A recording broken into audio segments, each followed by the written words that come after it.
வணக்கம் பாலு.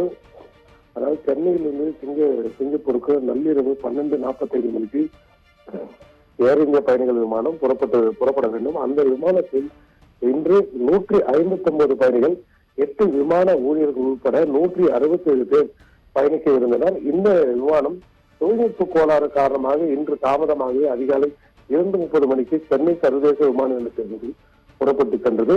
இந்த விமானம் நடுவாரில் பறந்து கொண்டிருந்த போது மீண்டும் அந்த விமானத்தில் இயந்திர கோளாறு ஏற்பட்டது. உடனடியாக அவசரமாக சென்னை விமான நிலைய கட்டுப்பாட்டு அறைக்கு தகவல் தெரிவித்தார். இதையடுத்து விமான நிலைய கட்டுப்பாட்டு அறை அதிகாரிகள் அந்த விமானத்தை உடனே சென்னைக்கு திருப்பி கொண்டு வந்து அவசரமாக தரையிறக்கும்படி அறிவுறுத்தினர். அதோடு சென்னை விமான நிலையத்தில் அந்த விமானம் அவசரமாக தரையிறங்குவதற்கு அனைத்து பாதுகாப்பு ஏற்பாடுகளும் துரிதமாக செய்து முடிக்கப்பட்டன.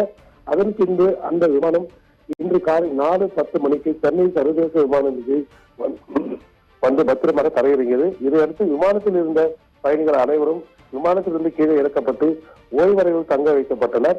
அதோடு அந்த விமானத்தை பழுது பார்ப்பதற்காக விமான பொறியாளர் குழுவினர் ஈடுபட்டனர்.